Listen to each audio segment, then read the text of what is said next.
This is మైజా. Welcome to YK news. ముందుగా అందరికీ మహిళా దినోత్సవ శుభాకాంక్షలు.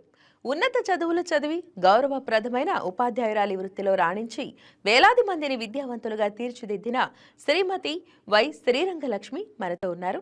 ఉద్యోగ విరమణ చేసిన ఆమె పోరాటం ఆగలేదు. రిటైర్ అయినప్పటి నుంచి కథలు, కవితలు, పుస్తకాలు రాస్తూ సమాజాన్ని సక్రమమైన మార్గంలో నడిపేందుకు తన వంతు కృషి చేస్తున్నారు. తన జీవితంలో మహిళగా, ఉపాధ్యాయురాలిగా, రచయితగా అలుపెరగని పోరాటం చేస్తున్న శ్రీరంగలక్ష్మి గారితో మాట్లాడదాం. అలాగే మేడంతో పాటు ఇంకొక వ్యక్తి కూడా ఈరోజు మనతో గెస్ట్గా ఉన్నారు. సో విద్యార్థులకు విలువలతో కూడిన విద్యను అందించేందుకు ఎంతో కృషి చేశారు రచయిత్రి డాక్టర్ వేమూరి సత్యవతి. సంస్కృతం, తెలుగులో పీజీ చేసిన సత్యవతి విహారి గారి శ్రీపద చిత్ర రామాయణంపై పీహెచ్డీ చేశారు. ఎన్నో సేవా కార్యక్రమాల్లో పాల్గొన్న doctor Vemuri Satyavathi schools, hostels, కాలేజీల్లో విద్యార్థుల కోసం పలు అవగాహన కార్యక్రమాలు నిర్వహించారు. తెలుగు భాష వికాసం కోసం ప్రత్యేక కార్యక్రమాలు నిర్వహిస్తున్నారు. ఆకాశవాణి, దూరదర్శన్లో పలు కార్యక్రమాలు నిర్వహిస్తూ పలు ప్రతిష్టాత్మక వేదికలపై ప్రసంగాలు చేశారు. ఈరోజు ఇద్దరు కూడా మనతో ఉన్నారు. వారిద్దరితో మాట్లాడదాం. నమస్తే. నమస్తే, వెల్కమ్ టు వైకే న్యూస్. ముందుగా ఇద్దరికి కూడా మహిళా దినోత్సవ శుభాకాంక్షలు. మహిళలందరికీ బాలికలందరికీ ఈ అంతర్జాతీయ మహిళా దినోత్సవ శుభాకాంక్షలు. రైట్. సత్యవతి గారు, లక్ష్మి గారు. ఓకే. సో అమ్మా, ముందుగా మహిళా దినోత్సవం సందర్భంగా ఇద్దరు రచయిత్రులు వచ్చారు ఈరోజు మా స్టూడియోకి. సో ఇంకా లేట్ నేను అస్సలు చేయను. ఖచ్చితంగా మహిళ కోసం ఈరోజు నాకు మీరు ఒక కవిత వినిపించాల్సిందే. తప్పకుండా అమ్మా. ఒక్కొక్కసారి నాకు మహిళను చూస్తూ ఉంటే తేనెటీగ గుర్తొస్తుంది. ఆ తేనెటీగ నిరంతర ప్రయాణం చేసి ప్రతి పువ్వు మీద వాలి తేనెని సేకరించి గూట్లో పెట్టి మళ్ళీ ఒక్క క్షణం కూడా విశ్రాంతి తీసుకోకుండా మళ్ళీ తేనె కోసం పరుగులు పెడుతూ ఉంటుంది. ఇలాగా ఒక మహిళ జీవితాన్ని పోలుస్తూ సమయం చూసి ఉలిక్కి పడకుండా నిద్ర లేవటం లేదు, 10 కొట్టి ఆఫీసులో పడేదాకా అష్టావధానం, పని మనిషి మానేస్తే శతావధానం, కష్టాలకి కొటేషన్లా, కన్నీళ్ళకి రొటేషన్లా, అమ్మకి జబ్బు చేస్తే తర్వాత వెళ్ళవచ్చు, అత్తవారింటి అవసరాలకు మాత్రం అన్నింటతా నడుం కట్టి నిలవాలి, పెళ్ళైన ప్రతి అమ్మాయి కొత్తలో ప్రతి క్షణం చెప్పేది ఆయన గురించిన రామాయణమే, మరి తరువాత ఆమె ఏడుపు కారణం ఆయన గురించిన భాగవతమే. చదువుకున్న అమ్మాయే కావాలి, ఉద్యోగం చెయ్యాలి, ఘనమైన కట్నం తేవాలి, అత్తగారికి అణుకువగా ఉండాలి, వండాలి, మరి నికరంగా జీతం ఇవ్వాలి, ఉద్యోగం చేయిస్తున్నందుకు ఉదారత్వంలాగా ఫోజులు, తాగి తందనాలాడి కొప్పుపట్టి కొట్టిన బతిమలాడి కూడు తినిపించే సహనమూర్తి, ముక్కుపుడక 30 సార్లు తాకట్టు పెట్టినా విడిపించి ఇచ్చే త్యాగమూర్తి, అవమానించినా అనుమానించినా మత్తులో లేకపోతే మంచివాడే అని బిరుదులిచ్చే భారత వనిత. ఇలాంటి ఈ మహిళ నిరంతరం ఉదయం లేచిన దగ్గర నుంచి రాత్రి పడుకోబోయేదాకా నిరంతరం శ్రమ పడుతూ తన కోసం తను కొన్ని క్షణాలు కూడా బతకకుండా, తన ఆరోగ్యాన్ని పట్టించుకోకుండా జీవితం అంతా కుటుంబ వ్యవస్థ కోసం, వివాహ వ్యవస్థను నిలపటం కోసం శ్రమ పడుతోంది. ఇది గుర్తింపు లేని శ్రమ అని ఒక్కొక్కసారి ఒక్కొక్క కుటుంబాన్ని చూస్తే నాకు అనిపిస్తుంది. రైట్ అమ్మా, చాలా చాలా అద్భుతంగా ఉంది. కళ్ళు కూడా చెమర్చుతున్నాయి వింటూ ఉంటే. అంటే ఆ లోతు మనకి తెలుస్తుంది కాబట్టి. దీన్ని ఏమంటారు అంటే వచన కవిత లాగా? వచన కవితగా నేను అప్పుడప్పుడు అందరికీ అర్థమవుతుందనే ఉద్దేశంతో చదువుకున్నది తెలుగు సాహిత్యమైనా చందోబద్ధ కవిత్వం కూడా ఆనందిస్తాను, కానీ అందరికీ అర్థం అవ్వాలనే ఉద్దేశంతో వచన కవితని నేను నా రచన కోసం ఎక్కువగా అలా రాస్తూ ఉంటాను. రైట్ అమ్మ, చెప్పండి లక్ష్మి గారు, మీ ప్రస్థానం ఎలా సాగింది? ఒక సాహితీవేత్తగా లేదంటే ఒక రచయిత్రిగా మీరు ఎలాగా అచీవ్ చేస్తారు? అందరికీ అంతర్జాతీయ మహిళా దినోత్సవ శుభాకాంక్షలు. నా ప్రస్థానం మొదటి నుంచి కూడా వెనకాల మా మదర్ ఉండి నడిపించారు. ఎలా అంటే అందరికీ మహిళలు చదువు పట్ల ఆసక్తి కలిగించడం అనేది తల్లి చిన్నప్పటి నుంచి కూడా తల్లి దగ్గర నుంచే ప్రారంభం అవుతుంది. అలా చిన్నతనం నుంచి కూడా మా అమ్మగారు వెనక నుండి చదువుకోమని చెప్పి చెప్పటమే కాకుండా దగ్గరుండి చదివించటం, అలా నాకు కూడా చదువు పట్ల ఆసక్తి కలగటం, ఇప్పుడు ఉండేటువంటి పిల్లలందరికీ కూడా పట్టణాసక్తి కలగాలి అని చెప్పి, చదువు యొక్క ప్రాముఖ్యత తెలియాలి అని, మరి వృద్ధాప్యం వచ్చినా కానీ చదువు అనేది నిరంతరం కొనసాగే ప్రక్రియ. ఒక బాల్యంలో చదువుకునే డిగ్రీల వరకు ఆగిపోవటం కానీ, మరి ఒక కేవలం ఉద్యోగం కోసమే చదువు అని కానీ కాదు. చదువు అనేది ఎప్పటికీ కూడా విజ్ఞానాన్ని అందించే సంపద.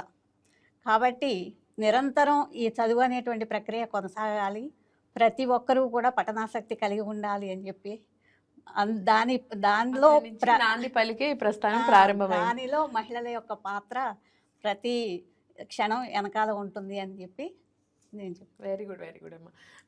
మామూలుగా మనకి ఏదైనా ఆలోచన వచ్చినా అది పుస్తకం పెడితేనే కార్యరూపం అది ఒక పేపర్ మీద పెడితేనే అది ఒక ఇది వస్తుంది దాని మీదకి.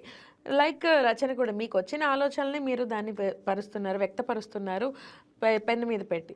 అంటే నేను అడిగేది మీకు ఉమెన్కి సంబంధించి ఉమెన్ ప్రాబ్లమ్స్ గురించి కానీ మీరు రచనల్లో ఎప్పుడైనా మీ రచనల్లో ప్రస్ఫుటించడం జరిగిందా? తప్పకుండా అమ్మా. ముఖ్యంగా ఇప్పుడు వివాహ వ్యవస్థను తీసుకుందాం. ఇంతకాలం భారతదేశంలో ఇతర దేశాలతో పోలిస్తే వివాహ వ్యవస్థ పటిష్టంగా ఉండటానికి కారణం మహిళే. అయితే దీంట్లో ఆమె పాత్ర నష్టపోతోందా లాభపడుతోందా అనేది పక్కన పెడితే, సహనం, స్త్రీ అంటే సహనమూర్తి, సహనంగా ఉండాలి, ఓర్చుకోవాలి అనేది మరీ మోతాదు మించిపోయినప్పుడు, తన ప్రతిపత్తికి భంగమైనప్పుడు, శారీరకంగా మానసికంగా ఒత్తిడి పెరిగిపోయేంతగా ఉన్నప్పుడు తన హక్కుల కోసం తాను యుద్ధం చేయాలి అనేది ఇప్పుడు ఆధునిక యుగంలో అనేక మంది మహిళల గురించి స్త్రీవాదులు వీళ్ళంతా వాదిస్తున్నటువంటి అంశం. అయితే మన వాళ్ళు అంటారు కొట్టిన చేయకోరు కోరిని చేయకొట్టు అన్నట్టు. ఇప్పుడు మనిషి వ్యక్తిత్వం ఎలా ఉంటుందంటే ఒక బానిసగా, వ్యసనానికి బానిస అయినటువంటి వాళ్ళు చాలామంది మద్యపానం గురించి మాట్లాడినప్పుడు మహిళ గురించి మాట్లాడతారు. నిజానికి మద్యపానం మహిళ చేయదు, కానీ బాధపడేది బాధితురాలు ఆవిడ ముందర. అలాంటి పరోక్షమైన హింసల గురించి నేను ఎక్కువగా స్పందిస్తాను. నాకు చేతనైన పరిధిలో దాని గురించి కవితగా రాయటం కానీ, ప్రసంగం చేయటం కానీ, మరి తెలిసిన వాళ్ళైతే మంచి మాటలు వింటారు అనుకున్న వాళ్ళకి చెప్పటం కానీ, ఇవన్నీ కూడా నేను కొన్నాళ్ళు ఫ్యామిలీ కౌన్సిలింగ్ కూడా చేశాను. ఆ అనుభవంతో వాళ్ళ తప్పుని వాళ్ళకి ఎత్తి చూపిస్తే వాళ్ళ మనసులో ఏమాత్రం కొంచెం మంచితనం ఉంటే వింటారు. అసలు మారకూడదు, ఇంతే ఏం చెబుతోందిలే ఈ ముసలమ్మ అనుకుంటే వినరు. అటువంటి మొండి వాళ్ళని మనం ఏం చేయలేము. అంటే ఇలాగ చూస్తే లక్ష్మి గారు మీరు చెప్పండి, ఎన్నో రచనలు వచ్చాయి, మహిళా హక్కుల మీద ఉద్యమాల మీద ఎన్నో రచనలు వచ్చాయి, కానీ ఆ అసమానత్వం అనేది అలాగే ఉంది, ఇంకా పోరాటాలు జరుగుతూనే ఉన్నాయి ఇప్పటికీ కూడా. ఏంటి కారణం ఏమై ఉంటుందంటారు? అసమానత్వం అంటే మొదటి నుంచి కూడా మన నరనరాన జీర్ణించుకుపోయినటువంటి పురుష అహంకారం. ఎందుకనంటే మొదటి నుంచి కూడా స్త్రీలు అనేవాళ్ళు వంటింటికే పరిమితం అవటం, భర్త చేతిలో ఒక దీనిలాగా పావులాగా భోగ వస్తువులాగా అలవాటు పడిపోవటం. చదువుకున్నా కూడా వాళ్ళు నోరెత్తి మాట్లాడేటువంటి ఉద్యోగాలు చేస్తున్నా కూడా పురుషాహంకారానికి వాళ్ళ జీతం మీద కూడా వాళ్ళ పెత్తనం ఉండదు. భర్తల యొక్క అజమాయిషి, భర్తల యొక్క అది దానికి కారణం ఏంటి అంటే నరనరాన్ని జీర్ణించుకుపోయినటువంటి ఆలోచనలో మార్పు రచనల వల్ల సమానత్వం అనేది ఇది అవుతుంది. రైట్. అంటే ఇప్పుడు ఈ సోషల్ మీడియా యుగం వచ్చేసింది, దీనివల్ల రచనలు చదివే వాళ్ళు కానివ్వండి, పుస్తక పఠనం మీద ఎస్పెషల్గా ఆసక్తి అనేది సన్నగిల్లింది అనేది దీనివల్ల. అంటే ఫర్దర్గా ఇది ఖచ్చితంగా పుస్తక పఠనం అనేది అందరూ అలవాటు చేసుకోవాలి, ఎంత సోషల్ మీడియా ఉన్నా కూడా అనేది కంపల్సరీ అది ఒక ప్రాధాన్యత కలిగిన అంశంలాగా చూడాలి. తప్పకుండా అండి. ఎందుకంటే ముఖ్యంగా ఈ సెల్ ఫోన్ చూడటం అనేది, దాని గురించి ఇప్పుడు నేను ఏదో చెప్పి పెద్ద నీతి చెప్పి నేను సెల్ ఫోన్ చూడకుండా ఉండాలి కదా మళ్ళీ.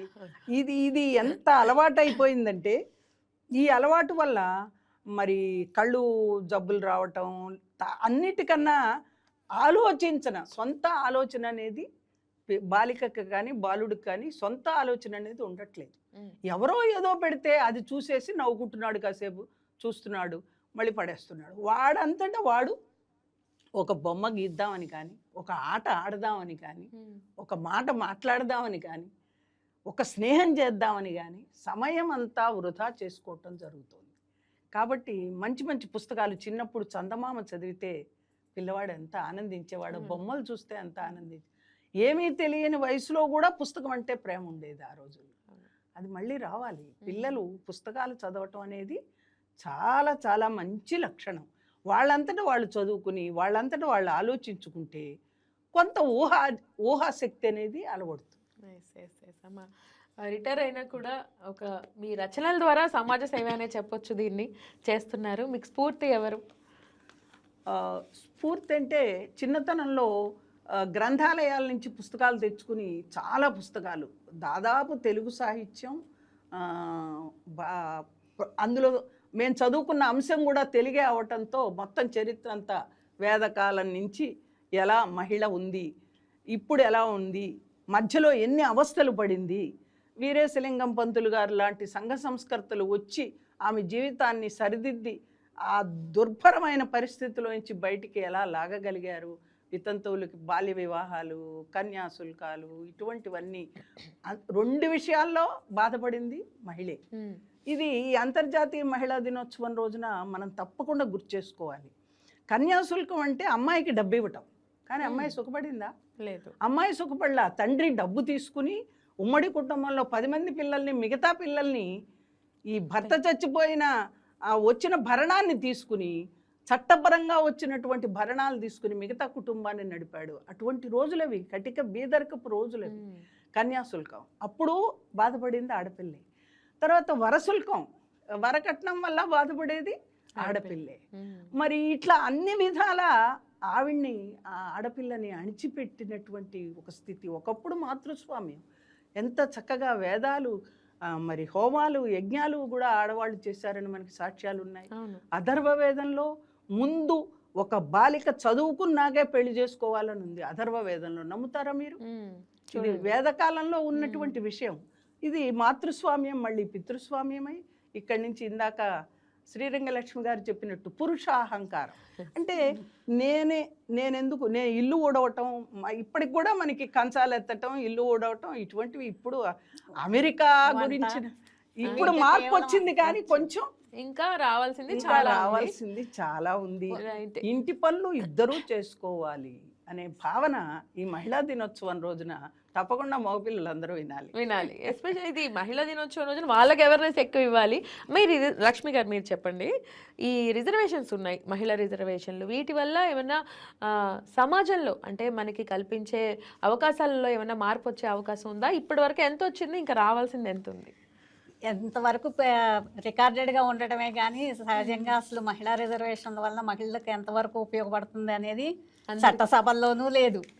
ఆఖరికి రచయితలు ఉన్నారు, కేంద్ర సాహిత్య అకాడమీ అవార్డులు ఇస్తున్నారు. ఇంతవరకు 1955 నుంచి ఇప్పటి వరకు చాలామందికి 62 కేంద్ర సాహిత్య అకాడమీ అవార్డులు ఇచ్చారు. అందులో కేవలం 6 మాత్రమే మహిళలకు వచ్చింది కేంద్ర సాహిత్య అకాడమీ అవార్డులు. మరి జ్ఞానపీఠ అవార్డులు తెలుగు వాళ్ళల్లో 3 ఇచ్చారు. ఆ 3 పురుషులే. అంటే వాళ్ళ సాహిత్యానికి, వాళ్ళ పాండిత్యానికి సంబంధించి ఇచ్చారు. కానీ తెలుగులో ఎంతో మంది రచయిత్రులు ఉన్నారు. వాళ్ళలో ఇంతవరకు ఒక్కళ్ళు కూడా జ్ఞానపీఠ పురస్కారానికి కనీసం దాంట్లో ఇవ్వాలి అనేటువంటి జాబితాలో కూడా వాళ్ళు లేరనమాట. వాళ్ళ రచనలు ఆ జాబితాకి ఇంతవరకు ఎక్కలేదన్నమాట. అక్కడ కూడా వివక్ష కనిపిస్తాను. ఉద్యోగాల్లో ఉన్న మరి భద్రత అనేది మహిళలకి తక్కువగానే ఉంటుంది. బయటకు వెళ్ళి ఉద్యోగాలు చేయాలన్నా, ఏ ఫీల్డ్లో ఉన్నా భద్రత అనేది, గౌరవం అనేది, ఆడవాళ్ళు అనేది చూస్తున్నాం. ఆఖరికి ఈ వీళ్ళు టీవీలో యాడ్లు ఇస్తూ ఉంటారు. ఆ యాడ్లలో కూడా మహిళా వివక్ష అనేది కనిపిస్తూ ఉంటుంది. ఆడపిల్ల నువ్వు బౌలింగ్ చేస్తావా అని ఒక యాడ్ వస్తా ఉంటుంది. అవునవును. మరి మహిళలకి ఎక్కడ సమానత్వం అనేది ఎక్కడ కనిపిస్తాను? రైట్. ఈ పరిస్థితి మారాలి అంటే రైట్, ఇద్దరు చెప్పాలి ఇది ప్రశ్న ఇద్దరికి. ఆడవాళ్ళల్లోనే రావాల్సిన మార్పు అంటే అబ్బాయిని ఒకలా చూడటం, అమ్మాయిని ఒకలా చూడటం ముందు మనమే మానేయాలి. ఇప్పుడున్న అమ్మాయి ఈ రీసెంట్గా బట్టల విషయాల్లో పెద్ద పెద్ద చర్చల వరకు కూడా వెళ్ళిపోయాయి. వాటి పరంగా కూడా అమ్మాయి ఎలా ఉండాలి, ఇప్పుడున్న జనరేషన్ ఎలా ఉండాలి, ఫర్దర్గా ఎలా ఉండాలి అనేది ఇద్దరు చెప్పండి. గాంధీ గారు స్వాతంత్రోద్యమంలో స్వాతంత్రం సాధించే వేళ ఆయన ఆలోచించారు, జనాభాలో సగం మహిళలు ఉన్నారు, మహిళలు పాల్గొకుండా అసలు స్వరాజ్యం ఎలా వస్తుంది అని ఆయన ఒక మా చిన్న ఊళ్ళో కూడా ఒక ఆవిడ ఎంతో భక్తిగా దేశ సేవ చేస్తున్నట్టుగా భావిస్తూ రాట్నం ఉడికేది. అది గాంధీ గారి పిలుపు ప్రభావం. ఆవిడ ఎందుకు ఉడుకుతోందో తెలియదు.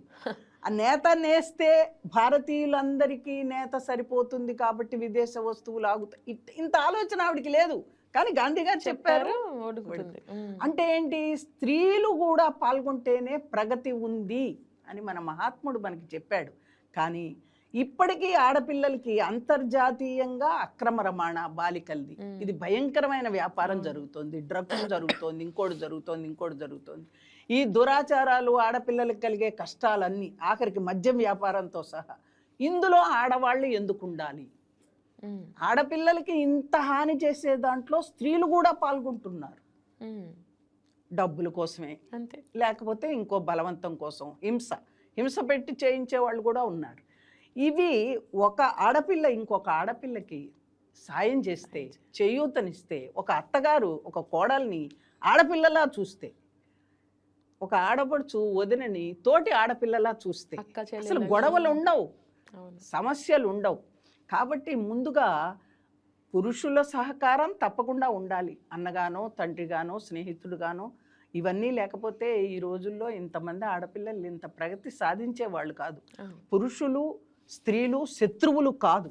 కానీ ఒక ఆడపిల్ల ఇంకొక ఆడపిల్లకి తప్పకుండా సాయం చేయాలి. ఒక వివాహితకి ఇంకో వివాహిత సాయపడాలి. తోటి అపార్ట్మెంట్ బతుకులు అంటాం కదా మనం, ఆ అపార్ట్మెంట్ బతుకులు కాదు, తోటి ఇంట్లో ఏం జరుగుతుందో గమనించు, వీలైతే స్నేహహస్తం అందించు. అంతే, తప్పకుండా. లక్ష్మి గారు మీరు ఒకసారి చెప్పండి. చట్టపరంగా న్యాయపరంగా ఉండేటువంటి హక్కులేంటో మహిళలు తెలుసుకోవాలి ముందర.